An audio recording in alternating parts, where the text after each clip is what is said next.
नमस्कार, रफ्तार मीडिया के फेसबुक पेज पे आपका स्वागत है। मैं हूं आपके साथ आपका मेज़बान फैज़। दोस्तों, समाज में हम आसपास ज़रूर देखते हैं कि समाज में कुछ ऐसे बुद्धिजीवी लोग हैं जो समाज को बेहतर करने की कोशिशें करते हैं। लगातार उनकी प्रयास रहती है कि समाज को एक बेहतर दिशा दिया जाए। और इसी मौजू पे हम बात करेंगे। आज हमारे साथ एक बहुत ही ख़ास मेहमान जो कि फैज़ुद्दीन साहब हैं। समाज के लिए अलग अलग हिस्सों में काम करते हैं। शराबबंदी संघर्ष समिति से जुड़े हैं। नशा मुक्त करना एक मुहिम है, उसके तहत लगातार समाज को प्रेरित भी करते हैं। आइए हम आपको उनसे मिलवाते हैं और उनसे ही जानते हैं कि किस तरीके से और क्या कुछ कोशिशें की जा रही है समाज को बेहतर दिशा, एक बेहतर चाहे वो शिक्षा की बात हो, चाहे वो समाज में अलग अलग खित्तों में अलग अलग जगहों पर बेहतर तरीके से एक परिवर्तन करने की कोशिश की जाए।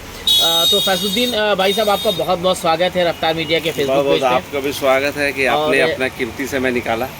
कैसे हैं आप? सबसे पहले तो बताइए। बस खैरियत है, बहुत मज़े से हैं, बहुत अच्छे हैं।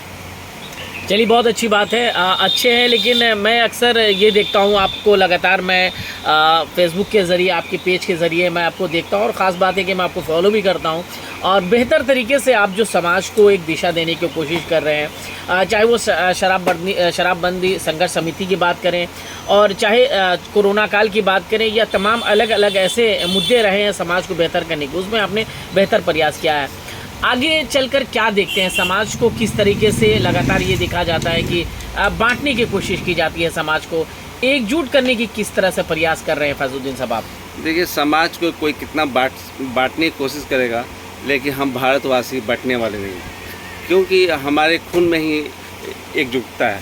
तो लोग तो प्रयास करते हैं, लेकिन देखिए बाढ़ पीड़ित अभी जो हुआ, टीम लखनऊ के रूप में देखिए कितनी सारे आज ही जो है एक गाड़ी गई जनाब मुर्तुजा अली के नेतृत्व में। और इससे पहले शराबबंदी संघर्ष समिति के रूप में हम लोग हर घर जाकर लोगों को जागरूक करते आए हैं। सरकार अपना काम करती है, लेकिन समाज भी अपना काम करता है। सरकार को हम चुन के भेजते हैं 5 साल के लिए, लेकिन हम 5 साल के बाद बीच में हम मजबूर नहीं कर सकते सरकार को, लेकिन आम जनता को हम जागरूक कर सकते हैं। क्योंकि घर में अगर चूल्हे किसी के नहीं जलते हैं तो आम जनता के नहीं जलते हैं। तो सरकार जो काम के लिए करे, लेकिन आम जनता मिल के रहे, इखलाक से रहे, मोहब्बत से रहे, कि पड़ोसी काम आता है। तो इस पर हम लोग काफ़ी ध्यान दे रहे हैं।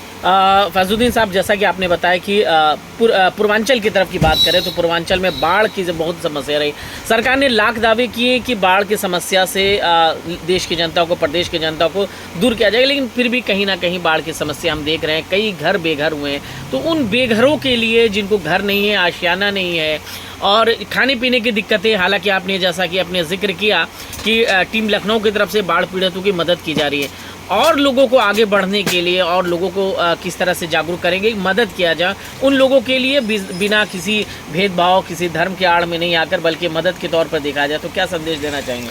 देखिए, जो मदद करने वाले हैं वो किसी के भेदभाव के बिना ही करते हैं, क्योंकि समाज में अगर कोई आदमी दुखी होता है, पीड़ित होता है, तो पूरा समाज पर असर पड़ता है उसका।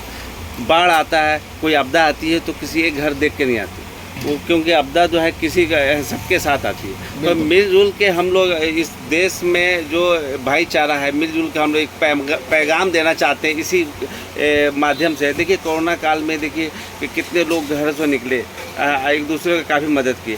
तो ये हिंदुस्तान को कोई बांट नहीं सकता, प्रयास कोई कितना कर ले, ना कभी ना अंग्रेज बांट पाए, ना अंग्रेज के कोई भी जैसे लोग आएंगे, ना हिंदुस्तान को कोई नहीं बांट सकता। हम एकजुट हैं, एकजुट रहेंगे। बहुत अच्छी बात आप कही कि चाहे लाख कोशिशें कर ले, लेकिन हिंदुस्तान बट नहीं सकता। लगातार ये ज़रूरी है कि ऐसे समाज से भी, ख़ास करके फैज़ुद्दीन साहब जैसे, मुर्तज़ा अली साहब जैसे, और भी दिगर और भी जो लोग हैं, जो लोग इस समाज को एकजुट करने की कोशिश की जा रही है। बिल्कुल हमारा हिंदुस्तान नहीं टूट सकता जब तक ऐसे सितारे हमारे साथ मौजूद हैं। और मैं अंत में इनसे यही कहना चाहूँगा, और आपके माध्यम से एक मैं ज़रूर प्रदेश की जनता से एक अपील करवाना चाहूँगा आपके ज़रिए, कि समाज में जो छोटे बच्चे हैं, ख़ास करके हम लोग अक्सर ये भी देखते हैं कि समाज के वो बच्चे जो आगे उनका भविष्य है, उनको बेहतर किया जाए। क्योंकि जिस तरीके से एक माहौल है पूरे भारत में, हिंदू मुस्लिम अलग अलग भेदभाव की बात करते हैं, तो उनके बच्चों के दिमाग में इस तरह की चीज़ें आती है।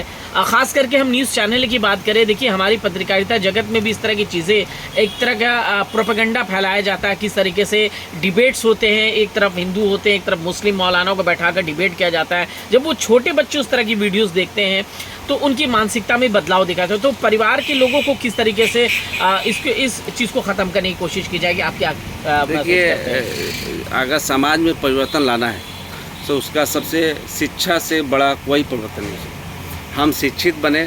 शिक्षा से मतलब नहीं कि आप लकीर का फ़कीर बने, संपूर्ण शिक्षा का शिक्षित बने। तो हर जो बच्चे शिक्षित बनेंगे समाज में जाएंगे, अच्छी सोच रखेंगे, समाज के लिए अच्छा कार्य करेंगे, क्योंकि उनको भटकाया नहीं जा सकता है। कुछ लोग जो है इस टाइप के लोगों को हाथों में झंडे लेके, डंडे लेके लोगों को समाज में उपद्रव पैदा करवाते हैं। ऐसे लोग हैं, ऐसे इनकार नहीं कर सकते आप, क्योंकि वो उनके घर के बच्चे नहीं होते, वो हमारे आम जनता के बच्चे होते हैं, गरीब परिवार के बच्चे होते हैं, जो जाके सड़कों पे ऐसे हरकतें करते हैं।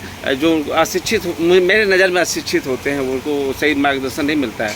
तो शिक्षा पर सही सरकार जोर दे, सरकार नहीं जो है आम जनता जोर दे। आप एक रोटी कम खाएं जी, एक रोटी कम खाएं, लेकिन अपने बच्चों को शिक्षित जरूर करें।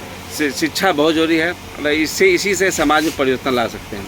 तो फैज़ुद्दीन भाई, आपका बहुत बहुत शुक्रिया हमारे फेसबुक पे जुड़ने के लिए। और सबसे अच्छी बात इन्होंने कही है कि शिक्षा से जुड़ा जाए, और तमाम ऐसे लोग जो शिक्षा को एक अपना आधार मानते हैं, कहीं ना कहीं एक शिक्षित लोग ही समाज को बदलाव कर सकता है। बहुत अच्छा लगा आपसे बातचीत करने के लिए। उम्मीद करेंगे कि जिस तरह के से आप कोशिशें कर रहे हैं, समाज को एक बेहतर बदलाव करने की कोशिश कर रहे हैं, मैं चाहता हूं कि आपकी तरह और लोग भी इस तरह से समाज के काम को बेहतर करें, आपके साथ जुड़ें। और इसी उम्मीद के साथ कि देश न कभी बटा है न बटेगा, हम शिक्षित हैं, एक रोटी कम खाएं, जैसा कि फैज़ुद्दीन भाई ने कहा कि एक रोटी कम खाएं, लेकिन हम अपने बच्चों को शिक्षित ज़रूर करें। तो दोस्तों, फिर मुलाकात होगी एक नए शख्सियत के साथ, एक नए अंदाज में। तब तक ले दीजिए अपने मेज़बान को इजाज़त। नमस्कार, सत श्री अकाल, आदाब।